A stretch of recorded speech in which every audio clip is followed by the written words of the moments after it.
नमस्कार मित्रों, कल हम हिमालय के बारे में बात कर चुके थे थोड़ी सी। आज हम हिमालय के दूसरे पार्ट में बात करेंगे। तो चलिए प्रारंभ करते हैं ज़्यादा विलंब न करते हुए। आज हमें हिमालय के बारे में बात करनी है तो ट्रांस हिमालय या फिर पार हिमालय, तिब्बत हिमालय या तैतीस हिमालय के बारे में बात करेंगे। और दूसरी बात करेंगे कि इसके बारे में आज हम ग्रेट हिमालय या महान हिमालय, वृहद हिमालय या आंतरिक हिमालय या हिमाद्री के बारे में। तो सबसे पहला क्वेश्चन ये आता है कि ग्रेट हिमालय को ट्रांस हिमालय को ग्रेट हिमालय से किसके द्वारा अलग किया जाता है? तो वो है ITSZ, Indus Tsangpo suture zone. Indus Tsangpo suture zone के द्वारा ग्रेट हिमालय को ट्रांस हिमालय से अलग किया जाता है। तो चलिए पहला क्वेश्चन यहाँ से देखते हैं कि हिमालय का निर्माण कब हुआ था। हिमालय का निर्माण, तो सबसे पहले ये देखिए कि ट्रांस हिमालय का निर्माण हिमालय से पहले हुआ था। जो हम बात कर रहे हैं हिमालय की यानी कि ट्रांस हिमालय का निर्माण हिमालय से पहले हुआ है। हम हिमालय यानी कि यहाँ समझिए कि पूरा हिमालय पढ़ रहे हैं, लेकिन यहाँ पे क्वेश्चन है कि हिमालय से पहले। तो हिमालय में हम क्या करेंगे, और हिमालय है तो फिर ट्रांस हिमालय क्या है। तो हिमालय में हम क्या क्या देखते हैं, हिमालय में हम पढ़ते हैं कौन सा, एक तो है ट्रांस हिमालय, फिर ग्रेट हिमालय, मिडिल हिमालय और शिवालिक हिमालय। तो ये जो है ये मुख्य रूप से है हिमालय के पार्ट, और ये भी हिमालय कहलाता है, लेकिन इसका जो विकास है वो हिमालय से पहले हो चुका है। यानी कि ये जो है ट्रांस हिमालय यूरेशिया का ही भाग है, इसलिए इसको क्या कहते हैं, ट्रांस हिमालय। तो इसका जो विकास है ट्रांस हिमालय का हिमालय से पहले हो चुका है। और यहाँ से क्वेश्चन देखिए फिर आता है, इसके अंतर्गत काराकोरम, लद्दाख, जास्कर व कैलाश श्रेणियाँ आती हैं। काराकोरम, लद्दाख, जास्कर व कैलाश श्रेणियाँ आती हैं। तो यहाँ पे जो क्वेश्चन आया है IAS 1995, PCS 2014 और RAS 2001 में क्वेश्चन आ चुका है। तो काराकोरम श्रेणी के ट्रांस हिमालय के अंतर्गत क्या क्या आता है वो हम देखेंगे। ये जम्मू एंड कश्मीर है, और यहाँ पर कौन सी श्रेणी है, काराकोरम श्रेणी। कौन सी श्रेणी है, काराकोरम श्रेणी। क्या दिखाई दे रहा है, चलिए नीचे बना लेते हैं थोड़ा सा। ये जम्मू एंड कश्मीर, जम्मू कश्मीर।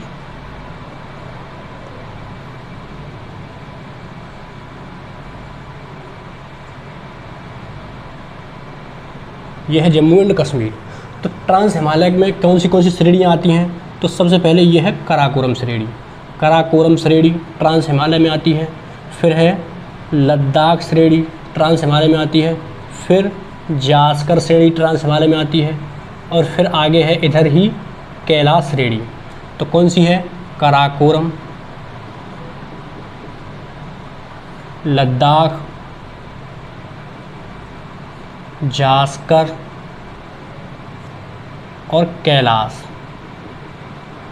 ये सभी श्रेणियाँ जो आती हैं वो ट्रांस हिमालय का पार्ट कहलाती हैं। तो यहाँ से क्वेश्चन में आता है कि ट्रांस हिमालय को उत्तर से दक्षिण में लगाएं या दक्षिण से उत्तर की तरफ लगाएं। IAS में क्वेश्चन में आ चुका है, ये PCS में आ चुका है, 2001 में भी आ चुका है, 3-4 बार क्वेश्चन में आ चुका है। और एक श्रेणी का नाम देता है काराकोरम, लद्दाख, जास्कर और पीर पंजाल। तो फिर क्वेश्चन में पूछेगा कि निम्नलिखित में से कौन सा ट्रांस हिमालय का पार्ट नहीं है, तो उसमें आपको क्या लगाना है, पीर पंजाल लगाना है। यहाँ ट्रांस हिमालय में काराकोरम, लद्दाख, जास्कर श्रेणियाँ आती हैं और कैलाश श्रेणियाँ आती हैं।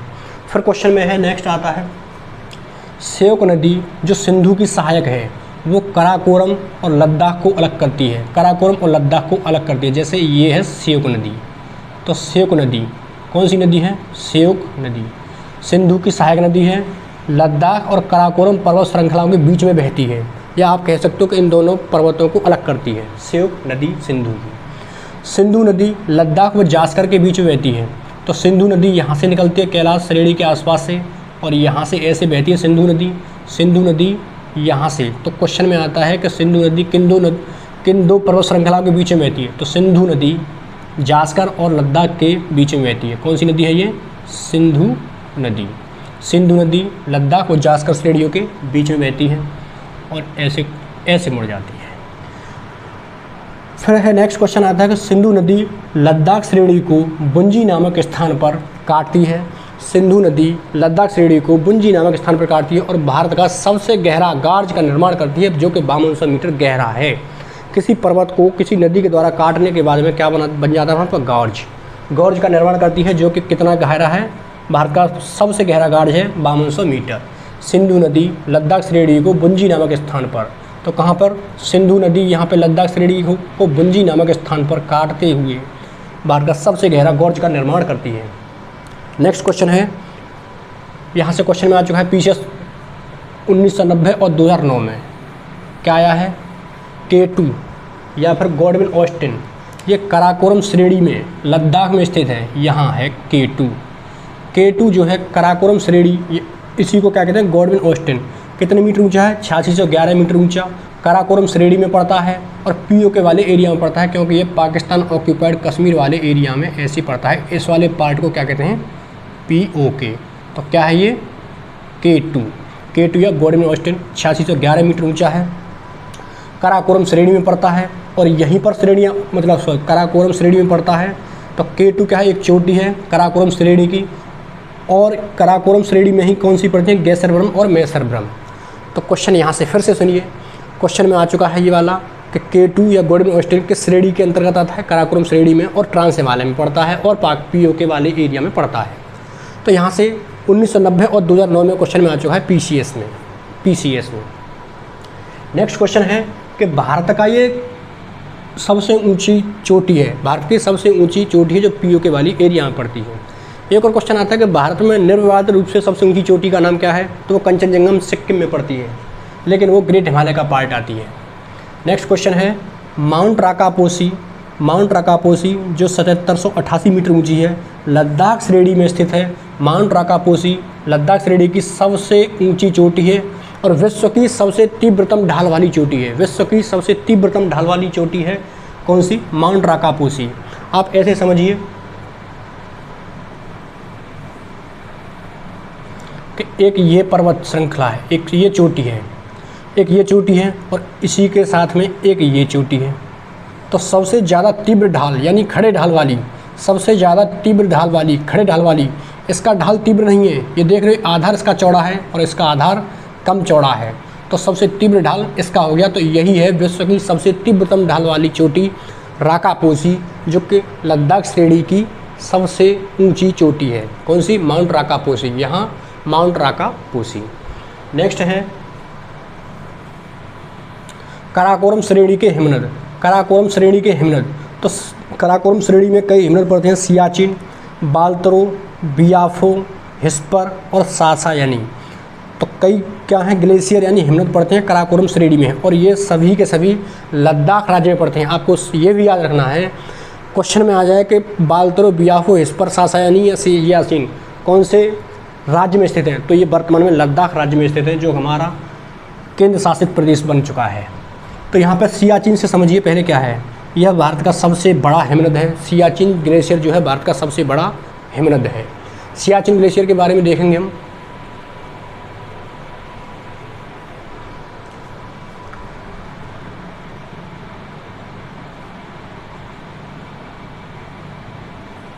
सियाचिन ग्लेशियर आप ऐसे समझिए कि ये वाला एरिया पीओके वाला एरिया है और ये वाला एरिया अक्साई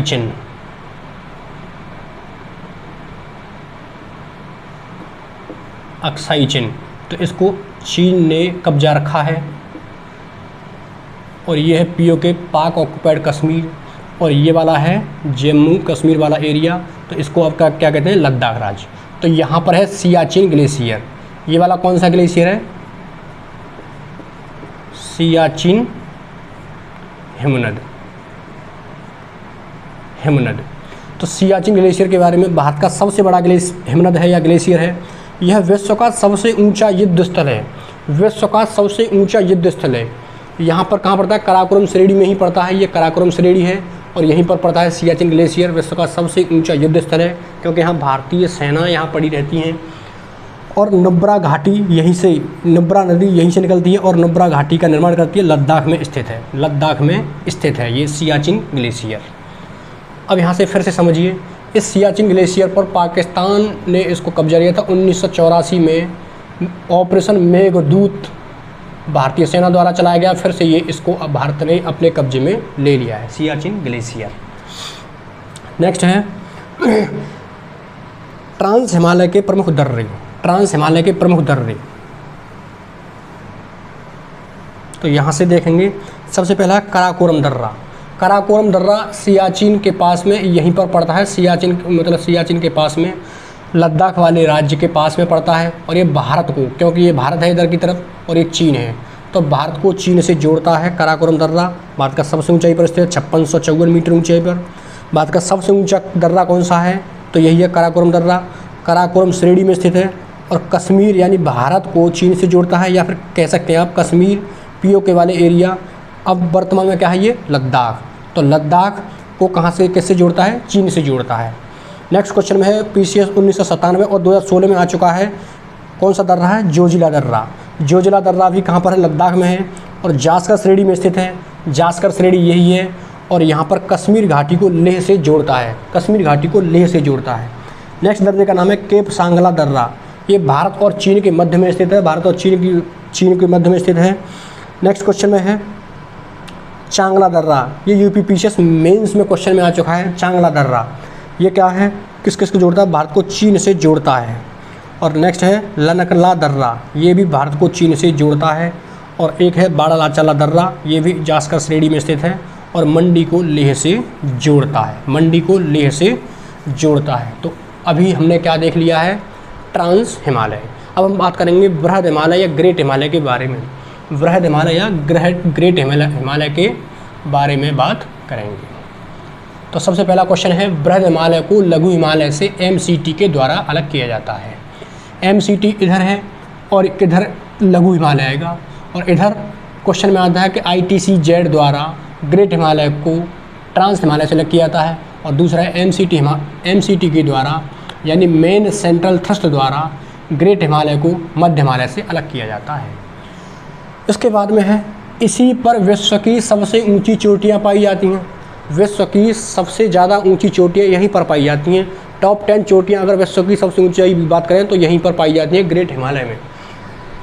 इसका विस्तार सिंधु गार्ज से लेकर नंगा पर्वत, सिंधु गार्ज यानी कि नंगा पर्वत के पास में ही है, सिंधु गार्ज के पास में नंगा पर्वत है, यहाँ से लेकर के नमचा बरवा यानी अरुणाचल प्रदेश तक विस्तार है किसका, ग्रेट हिमालय का। अभी आप यहाँ देखोगे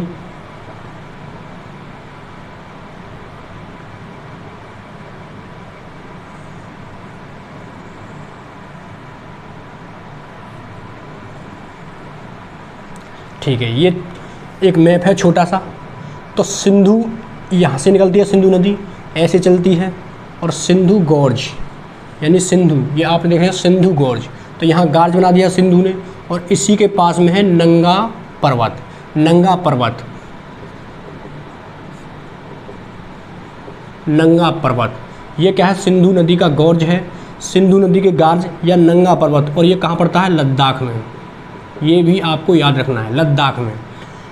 तो नंगा पर्वत से लेकर और ये वाला एरिया यहाँ अरुणाचल प्रदेश में नमचा बरवा तक, नमचा बरवा ये अरुणाचल प्रदेश में है, और नमचा बरवा एक पर्वत चोटी है,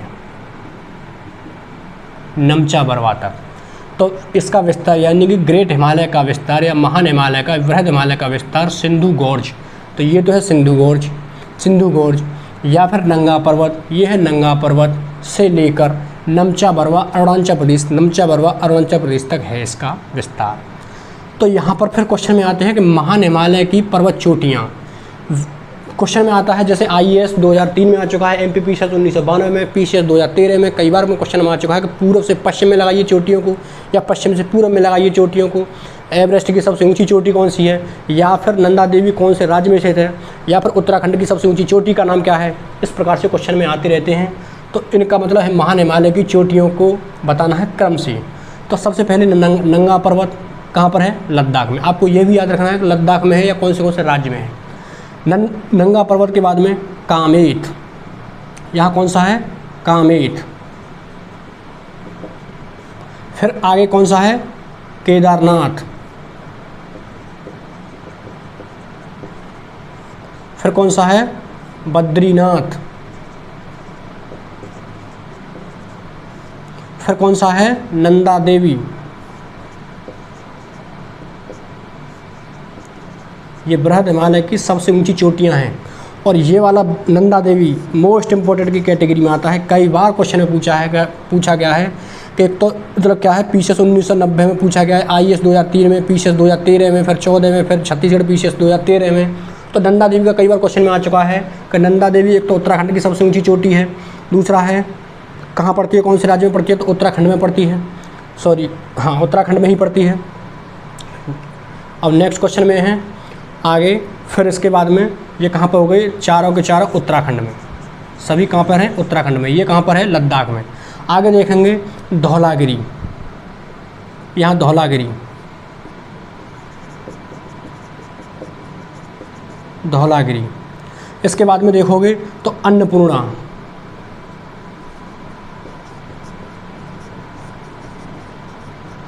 अन्नपूर्णा। फिर देखोगे मनसालू, मनसालू। फिर देखोगे गौरी शंकर,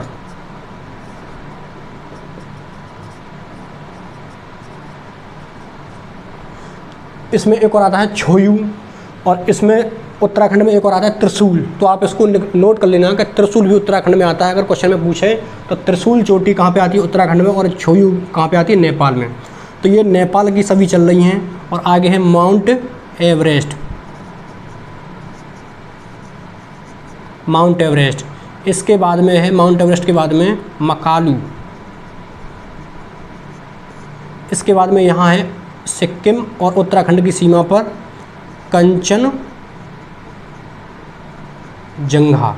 तो ये वाले जो हैं माउंट एवरेस्ट लेकर के मकालू तक, ये कहाँ पर हैं, नेपाल में। कंचनजंगा कहाँ है, नेपाल और सिक्किम की सीमा पर। तो ये कहाँ पर है, नेपाल और सिक्किम की सीमा पर। भारत का सबसे ऊंची पर्वत चोटी निर्विवादित रूप से, अगर भारत की पूछे तो कौन सी है, विश्व की पूछे तो तीसरी सबसे ऊंची चोटी है, भारत की पूछे तो दूसरी सबसे ऊंची चोटी है। किसके बाद में, माउंट केटू के बाद में। माउंट केटू भारत की सबसे ऊंची चोटी है। इसके बाद में दूसरे नंबर की है भारत की सबसे ऊंची चोटी कंचनजंगा। अगर हम विश्व की तीसरी ऊंची की बात करें तो कौन सी है, कंचनजंगा। अगर हम भारत की तीसरी सबसे ऊंची चोटी की बात करें तो कौन सी है, नंदा देवी। क्वेश्चन ध्यान से समझना। सबसे पहला क्वेश्चन है केटू, फिर है एवरेस्ट, और एक है कंचनजंगा, एक है नंदा देवी। इनको ध्यान से समझो। पहले सबसे पहला क्वेश्चन है कि विश्व की सबसे ऊंची चोटी कौन सी है, माउंट एवरेस्ट। कितने मीटर ऊंचाई है, 8,848 मीटर या 8,850 मीटर। विश्व की सबसे ऊंची पर्वत चोटी। फिर विश्व की सबसे ऊंची दूसरी पर्वत चोटी का नाम है केटू। और भारत की पूछे कि भारत की सबसे ऊंची पर्वत चोटी तो कौन सी है, केटू। भारत की दूसरी सबसे ऊंची चोटी कौन सी है, तो कंचनजंगा। विश्व की तीसरी सबसे ऊंची चोटी कौन सी है, तो कंचनजंगा। भारत की तीसरी सबसे ऊंची चोटी कौन सी है, नंदा देवी। कहाँ पर है ये, उत्तराखंड में। इतना आपकी समझ में आ गया होगा। नेक्स्ट कौन सा है, ये नमचा बरवा। तो आपको यहाँ से क्रम लगा के पूछा जाता है। कई बार पीसीएस और आईएएस में पूछा गया है, जैसे पीसीएस 2013 में, एमपीपीसीएस 1992 में, आईएएस 2003 में ये क्वेश्चन पूछा गया है कि पूर्व से पश्चिम में लगाओ या पश्चिम से पूर्व में लगाने के लिए क्रम में आता है कि और आपको क्वेश्चन लगाने पड़ते हैं, आंसर देखना पड़ता है। तो ये इनका क्रम याद कर लेना कि पश्चिम से पूर्व या पूर्व से पश्चिम। एक यहाँ पर क्रम पहले केदारनाथ हो सकता है या कामेर बाद में हो सकता है। और इसी में उत्तराखंड में एक त्रिशूल भी आपको नोट कर लेना है। चलिए अब हम इसको हटा देते हैं। ये तो पश्चिम से पूर्व या पूर्व से पश्चिम में लगाने के लिए हो गया। अब विश्व की टॉप 10 अगर हम क्रम से बात करें तो टॉप 10 में सबसे ऊंची चोटी कौन सी है, सबसे नीची पहले में। तो सबसे पहले नंबर पे माउंट एवरेस्ट, फिर कौन सी है दूसरी, कंचनजंगा, तीसरी कौन सी है, मकालू। अच्छा ये मीटर में भी ऊंचाई है, माउंट एवरेस्ट 8,848 या 50 मीटर। फिर दूसरी है कंचनजंगा 8598 मीटर। तीसरी है मकालू 8481 मीटर। फिर चौथी कौन सी है, धौलागिरी 8172 मीटर। पाँचवीं है मनसालू 8156 मीटर। छठवीं है नंगा पर्वत 8126 मीटर। 7वीं है अन्नपूर्णा 8078 मीटर, 8वीं है नंदा देवी 7817 मीटर, 9वीं है नमचा बरवा 7756 मीटर, 10वीं है केदारनाथ 6945 मीटर। ये सभी क्या हैं, क्रम में हैं, सबसे ऊंचाई से लेकर के निचले क्रम की ओर। 10 विश्व की मतलब टॉप 10 पर्वत चोटियाँ किसकी, महान हिमालय की पर्वत चोटियाँ। अब इसको भी साफ कर देते हैं।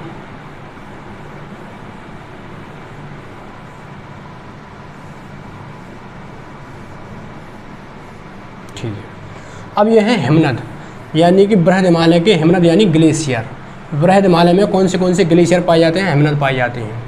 तो ये जो है ऐसे ये, तो सबसे पहला हिमनद कौन सा है, यमुनोत्री हिमनद। यमुनोत्री हिमनद, तो यमुनोत्री हिमनद से कौन सी नदी निकलती है, यमुना नदी निकलती है। फिर है गंगोत्री हिमनद, गंगोत्री हिमनद से भागीरथी निकलती है, भागीरथी नदी, यही आगे चल के गंगा कहलाती है। फिर चोराबाड़ी हिमनद से कौन सी नदी निकलती है, मंदाकिनी नदी निकलती है। सतोपथ हिमनद से कौन सी नदी निकलती है, अलकनंदा नदी निकलती है। गोसाई धाम से कौन सी नदी निकलती है, कोसी नदी निकलती है। जैमू हिमनद से कौन सी नदी निकलती है, तीस्ता नदी निकलती है, तीस्ता नदी निकलती है।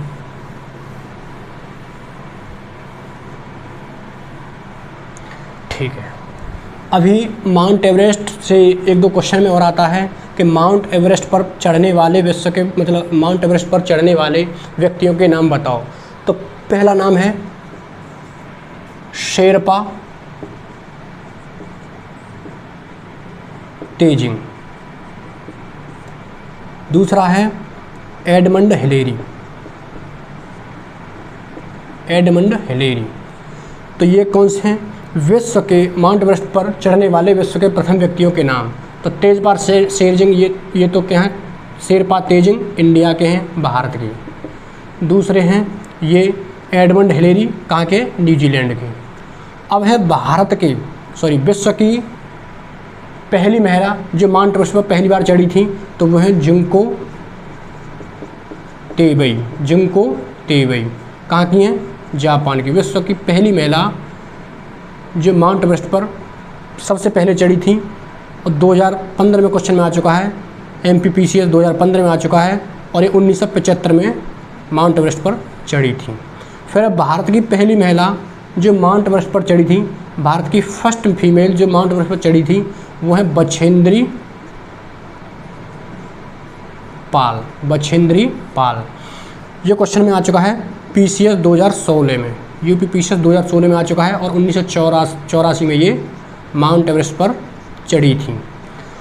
और तीसरा क्वेश्चन है भारत की महिला जो लगातार 2 बार माउंट एवरेस्ट पर चढ़ी हैं, वो है संतोष यादव। संतोष यादव ये 2 बार चढ़ चुकी हैं।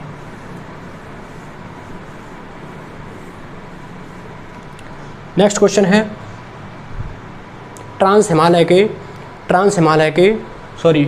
वृहद हिमालय के दर्रे। वृहद हिमालय के दर्रे, तो सबसे पहले दर्रे का नाम है बुर्जिल दर्रा। बुर्जिल दर्रा ये CDS और MPPCS 2015 में आ चुका है, और लद्दाख राज्य में पड़ता है। आपको राज्य भी याद रखना है और कौन से देशों को जोड़ता है। तो बुर्जिल दर्रा श्रीनगर को गिलगित से जोड़ता है, और कौन से राज्य में है, लद्दाख राज्य में स्थित है। नेक्स्ट दर्रे का नाम है लेह दर्रा, ऐसे करके बनाइए। नेक्स्ट दर्रे का नाम है लेह दर्रा। तो लेह जो दर्रा है वो लेह को बारालाचा दर्रा, बारालाचा दर्रा ये किस किस को जोड़ता है, लेह को मनाली से जोड़ता है, मनाली से जोड़ता है, लेह को मनाली से, बारालाचा दर्रा। नेक्स्ट है शिपकिला दर्रा, शिपकिला दर्रा ये इंडिया यानी भारत को चीन से जोड़ता है, इंडिया को चाइना से जोड़ता है, या फिर कह सकते हैं आप शिमला को तिब्बत से जोड़ता है, शिमला को तिब्बत से जोड़ता है सभी बृहद हिमालय के दर्रे। शिपकिला दर्रा ये दोनों कहाँ पर हैं, हिमाचल प्रदेश में पड़ते हैं। बारालाचा दर्रा, शिपकिला दर्रा हिमाचल प्रदेश में है। बारालाचा दर्रा लेह को मनाली से जोड़ता है, शिपकिला दर्रा भारत को चाइना से जोड़ता है, या फिर शिमला को तिब्बत से जोड़ता है। नेक्स्ट दर्रे का नाम है थांगला। थांगला किसको जोड़ता है, भारत को चाइना से जोड़ता है। नेक्स्ट दर्रे का नाम है नीति दर्रा। नीति दर्रा ये भी भारत को चाइना से जोड़ता है। नीति दर्रा भारत को चाइना से जोड़ता है। नेक्स्ट दर्रा है माना दर्रा, माना ला दर्रा। ये किसको जोड़ता है? भारत को चाइना से जोड़ता है। नेक्स्ट दर्रा है लिपुलेख दर्रा, लिपुलेख दर्रा, लिपुलेख दर्रा। ये भी भारत को चाइना से जोड़ता है। और या फिर आप कह सकते हैं भारत को चाइना से तिब्बत को कैलाश मानसरोवर से, या फिर कह सकते हैं तिब्बत को कैलाश मानसरोवर से जोड़ता है। कैलाश मानसरोवर से जोड़ता है लिपुलेख दर्रा। तो यहाँ से हमारे भारत के पर्यटन यात्री यहीं से होकर ज़्यादा कैलाश मानसरोवर या मानसरेड़ी पर कैलाश मानसरोवर पर जाते हैं, तो इसी दर्रे का प्रयोग करते हैं। तो ये सभी दर्रे आपको कहाँ पड़ेंगे? थांगला, मानला, लिपुलेख दर्रा, ये सब कहाँ पड़ेंगे? नीति दर्रा, ये सब कहाँ पड़ेंगे? उत्तराखंड में, उत्तराखंड में पड़ेंगे। नेक्स्ट दर्रे का नाम है नाथुला दर्रा, नाथुला दर्रा। ये दर्रा किस किस को जोड़ता है? ये भारत को और इंडिया से जोड़ता है, इंडिया को चाइना से जोड़ता है नाथुला दर्रा। या फिर कह सकते हैं गंगटोक को ल्हासा से जोड़ता है, गंगटोक को ल्हासा से। ल्हासा किसकी राजधानी? तिब्बत की। तो 1962 से ये बंद है दर्रा। 1962 से चाइना और भारत में जब से युद्ध हुआ था तब से बंद था, और फिर 2006 में ये दर्रा खोला गया था। भारत और चीन के बीच में व्यापारिक दर्रा है और सिक्किम में ये पड़ता है, सिक्किम में पड़ता है नाथुला दर्रा। नेक्स्ट दर्रे का नाम है जलेपला दर्रा, जलेपला दर्रा। ये कहाँ पड़ता है? ये भी सिक्किम में पड़ता है और ये भारत और चीन को एक दूसरे से जोड़ते हैं। तो आपने क्या क्या देखा? बड़े ही इंपॉर्टेंट क्वेश्चन हैं, इनको आप याद करें, जहन में रखें। मेरा मानना है कि आप इसको पढ़ेंगे तो ज़्यादातर आपके क्वेश्चन, मतलब कोई भी शायद ही क्वेश्चन एक आध निकलेगा, वरना निकलेगा नहीं। तो आप इसको अब अच्छी तरह से पढ़ें, बार बार रिवीजन करें, ठीक है। एक क्वेश्चन की बात और कर लेते हैं अभी हम।